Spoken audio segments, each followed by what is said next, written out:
दोस्तों, मैं हूँ विजय कुमार, एक लेखक।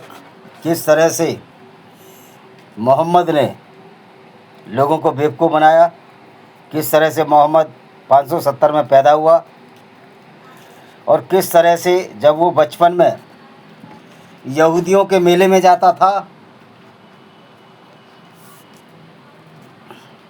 तो उसके मन में तीव्र इच्छा हुई कि जिस तरह यहूदियों के पैगंबर और ईसाइयों के पैगंबरों का नाम वर्णित किया जाता है, मैं भी एक पैगंबर बनूं। तो जब तक इसके पास पैसा नहीं था, इसकी आकांक्षाएं दबी रहीं, इच्छाएं दबी रहीं। और जैसे ही मोहम्मद ने विधवा खदीजा से शादी की, जो कि बहुत अमीर थी, पहले इसने उसके यहाँ नौकरी की और उसके पश्चात ये व्यक्ति की महत्वाकांक्षाएं जागने लगीं और एक ऐसी समाज के विरुद्ध घृणा फैलाने वाली आइडियोलॉजी का जन्म दिया जिसको कि आज इस्लाम के नाम से जानते हैं। उस पर तुर्रा ये कि मोहम्मद ने जो झूठ बोला इस्लाम के नाम पर, उस झूठ को यह कहकर प्रतिपादित करने की कोशिश की कि ये अल्लाह का पैगाम है, ऑलमाइटी का पैगाम है। यानी कि जो ऑलमाइटी इसने अपने आप बनाया, उसको इसने ईश्वर का नाम दे दिया। दोस्तों, यही वजह है कि मोहम्मद की जो कुंठाएं थी, बचपन की जो कुंठाएं थी, एक पिता की मृत्यु के बाद जो पैदा हुआ और उसकी माँ ने भी इसको एक सेविका जिसका नाम हलीमा था उसको दे दिया, क्योंकि इसको फिट्स आते थे, मिर्गी के दौरे आते थे। इसकी माँ का नाम अमीना भी था। तो दोस्तों, ये इस्लाम मोहम्मद की कुंठा का परिणाम था और वो कुंठा इसकी हर आयतों में, इसकी हर किताब और नुस्खे में झलकती है। एक ऐसा व्यक्ति जिसने लोगों को बेवकूफ़ बनाया, पूरी ज़िंदगी बेवकूफ़ बनाता रहा और ये बताने की कोशिश की कि मैं आखिरी पैगंबर हूँ। और उससे पहले 1,40,000 अम्बिया या नबी बोलते हैं वो आए, जो कि एक सर्वकालीन झूठ था। क्योंकि मोहम्मद ने जितने भी पैगंबर बताए वो यहूदियों से चोरी किए और उनका अरबीकरण कर दिया। जैसे जीसस को ईसा इबन मरियम बताया, यानी कि मरियम का बेटा जीसस, उसको ईसा बना दिया। डेविड को दाऊद बना दिया, अब्राहम को इब्राहिम बना दिया, आरोन को हारून बना दिया और इस तरह कहानी गढ़ दी कि दुनिया को बनाने वाला अल्लाह है और मैं उसका आखिरी पैगंबर हूँ। पैगंबर मुझे भेजा है, मैसेंजर ऑफ अल्लाह, मैं दूत हूँ कि लोगों को समझाऊँ अपने बारे में। और ये कैसा वाहिद एक अकेला अल्लाह का दूत था, जो कि अल्लाह एक कल्पना मात्र है, जो न सिर्फ काफिले लूटता था, औरतों के साथ बलात्कार करता और करवाता था। यहूदी औरतों को बाज़ारों में बेच दिया इसने, बनु कुरैज़ा की यजद के बाज़ारों में बेच दिया, इसका हदीस में विवरण है। तत्पश्चात इसने अपनी बहू ज़ैनब को नग्न अवस्था में देखा, जो इसकी बहन थी, जिसकी शादी इसने अपने दास जो खदीजा का गुलाम था ज़ैद बिन हरीस से कराई और इसको अडॉप्ट कर लिया, क्योंकि खदीजा बिन खुवैलिद जो ईसाई पत्नी थी उसका दबाव था। और उसके पश्चात इसने उसकी शादी अपनी बहन ज़ैनब, चचेरी बहन ज़ैनब से करा दी। ज़ैनब बिन जैस जो इसकी चचेरी बहन थी उससे करा दी। तत्पश्चात एक दिन ये दुनिया को सलाह देता था कि दूसरों के घर में मत जाओ, लेकिन ये एक दिन जब इसने दत्तक पुत्र बना लिया तो इसकी बहू होगी वहाँ घुस गया और उसको अर्धनग्न अवस्था में देख लिया। इसकी कामाग्नि जाग उठी और इसने एक आयत उतार दी, कुरान में आयत है कि अल्लाह दिलों के भाव बदल देता है, यानी कि अब वो मेरी बहू नहीं है। और फिर एक आयत और उतार दी कि दत्तक पुत्र नहीं होता। उसके बाद इस्लाम में गोद लेने की प्रथा ख़त्म हो गई। कितना बड़ा सामाजिक अपराध इस मोहम्मद ने किया था कि इस्लाम में गुरबा गरीब लोग के बच्चे जो अनाथ हो जाते हैं, इस्लाम के अनुसार उनको गोद लेने की प्रथा नहीं है। गो कि अब पाकिस्तान, भारत और दुनिया भर के मुसलमान भी इस चीज़ को जानते हैं कि सब्र था एक गंदा निंदनीय कार्य था जो मोहम्मद का था। लेकिन इस्लामिक कंट्रियों में ये बोल नहीं सकते, क्योंकि इस्लामिक कंट्रियों में एक इस्लामिक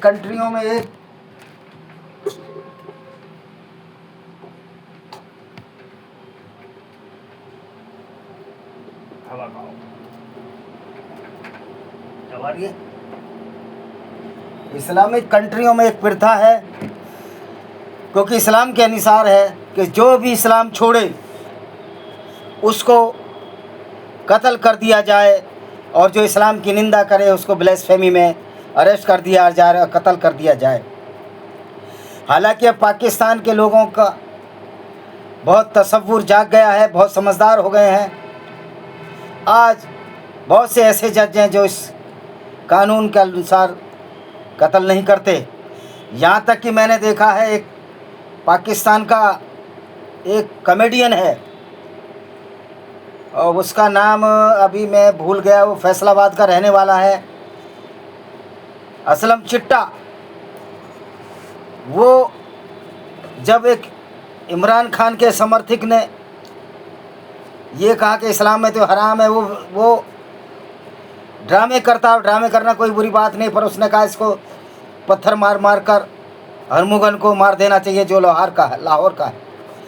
तो दोस्तों, ये इसकी कामुकता की सीमा यहीं ख़त्म नहीं हुई मोहम्मद की। मोहम्मद साहब बनु करेजा यहूदी कबीले पर गए और उस पर अटैक कर दिया। उनकी औरतों को 700 से 900 औरतों को बंदी बना लिया, और जिनके प्यूबर्टी आ रहे थे उनको कत्ल कर दिया। वहाँ भी औरतों से बलात्कार करवाए। ये मोहम्मद का करैक्टर था। और एक ऐसी आइडियोलॉजी उसने डेवलप की जिसमें ख़ास तौर पर जो गैर मुस्लिम है उनको कत्ल गारत करना कोई बुरी चीज़ नहीं थी। इसलिए एक आयत उतार दी इसने, चैप्टर 9:2 पढ़ लीजिए, सूरह अल बकरा और अल अहज़ाब की 33-50, जिसमें गैर मुस्लिमों को कत्ल करने की बात की गई और गैर मुस्लिम की औरतों को लूट कर उनके साथ बलात्कार करने की बात की गई। इसके फलस्वरूप इस्लामिक जगत में एक गुंडागर्दी का आलम हुआ, जिसमें कि गैर मुस्लिम औरतों को लूटा गया, उनकी असमतें लूटी गईं और उनके साथ बलात्कार हुए। जो आज मेरे पाकिस्तान के मुस्लिम भाई हैं, इनको समझना चाहिए कि इस्लाम किस तरह आदमी का ब्रेन वॉश कर सकता है। इस्लाम की वजह से जितने भी अटैक हुए, अफ़गानिस्तान के रास्ते हुए, वो सारे के सारे अटैक लाहौर पर हुए, कसूर पर हुए, और जितने हमारे पाकिस्तानी भाई थे जो कि हिंदू थे या बौद्ध तो बाद में बौद्ध हिंदू थे, उनको ज़बरदस्ती मुसलमान बनाया गया और उनकी माँ बहनों के साथ निर्लजता का व्यवहार किया गया, बलात्कार किया गया। हैरत की बात है कि आज पाकिस्तान के लोग, ख़ास तौर पर पाकिस्तान के मुस्लिम, इस तथ्य को नज़रअंदाज कर देते हैं और अपने ही बलात्कारियों के कसीदे पढ़ते हैं। यही बात भारत के मुसलमानों में है, यही बात बांग्लादेश के मुसलमानों में है। यानी कि जो इनके बलात्कारी थे, लुटेरे थे, और ये लुटेरे क्यों थे, इसकी वजह सिर्फ मोहम्मद और मोहम्मद है। क्योंकि मोहम्मद वो ऐसा व्यक्ति था जिसने पूरे समाज में घृणा फैलाई, और इस घृणा की वजह से पूरे समाज का महिलाओं के बलात्कार हुए, उनका मान मर्दन हुआ, उनका शारीरिक दोहन हुआ, उनका मोलेस्टेशन हुआ। आज भारत के रहने वाले कुछ दलित नेता, चंद्रशेखर, रावण, मायावती तो शायद अब ठंडी पड़ गई हैं, और करोड़ों लोग इस्लाम के बारे में कुछ नहीं बोलते, क्योंकि इनको बेचारों को कुरान के बारे में पता ही नहीं है। कि कुरान की नज़र में भी तुम उतने ही गंदे और नीच हो, कुत्ता और बिल्ली और बंदर से भी गए बीते हो। यानी कि कुरान के मानने वालों पर तो SC/ST एक्ट लगना चाहिए, क्योंकि कुरान का पढ़ने वाला कह रहा है कि कोई भी गैर मुस्लिम नीच है, बंदर है, सूअर है, यानी उनका सामाजिक उपहास कर रहा है। मज़े की बात है, कुछ दलित लीडर आज उन्हीं के साथ गलबैयाँ बाहे बैठे हैं। मनुस्मृति एक गंदी किताब है, मनुस्मृति को तो जला भी दिया गया है और जलानी भी चाहिए, क्योंकि कुछ किताबें इस तरह की होती हैं जिनको खारिज कर देना चाहिए। लेकिन क्या हमारे दलित लीडरों में इतनी हिम्मत है कि कुरान को जला सकें, कुरान की सच्चाई लोगों के सामने जला सकें? और तो और मूर्ख चंद्रशेखर रावण बोलता है कि जामा मस्जिद के सामने बोल रहा था कि कुरान में एक भी ऐसी चीज़ें बता दो जो गलत हों।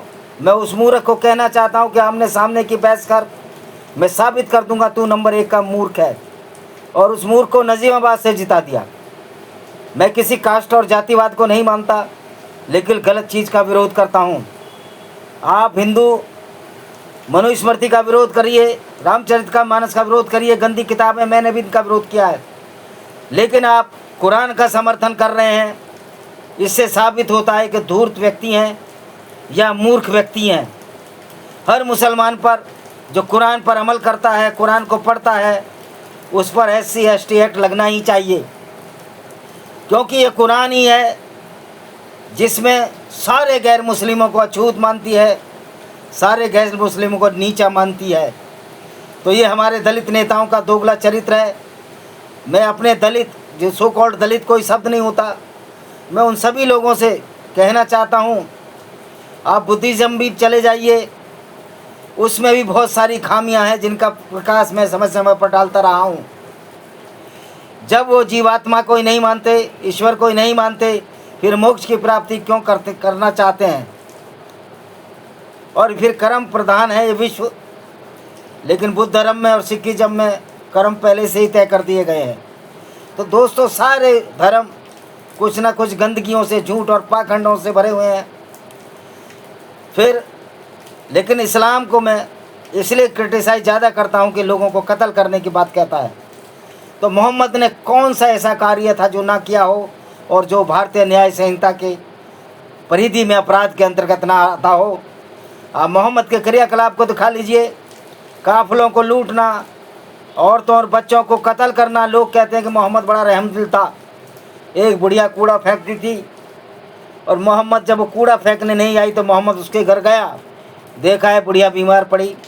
अरे ये इसी तरह की पाखंडवाद की, ये कोई हदीस में कोई ऑथेंटिक विवरण नहीं है, ये अपनी मनगढ़ंत हैं। कहीं भी सही मुस्लिम, सही बुखारी, अल तिरमिजी, जो 7 किताब हैं इनकी ऑथेंटिक, जिनका मैंने नाम इब्ने इसाक, इब्ने इसाम, इस तरह की जो 7 किताबें हैं जो मोहम्मद के मृत्यु के तुरंत बाद लिखी गई, जिनका चेन ऑफ नरेशन है। यानी चेन ऑफ नरेशन ही होता है कि अगर मेरे बाबा को मैंने देखा तो उनके क्रियाकलाप मैं आप लोगों को बताऊंगा, मेरे क्रियाकलाप मेरी अगली पीढ़ी बताएगी। तो चेन ऑफ नरेशन में इस तरह का कहीं विवरण नहीं मिलता।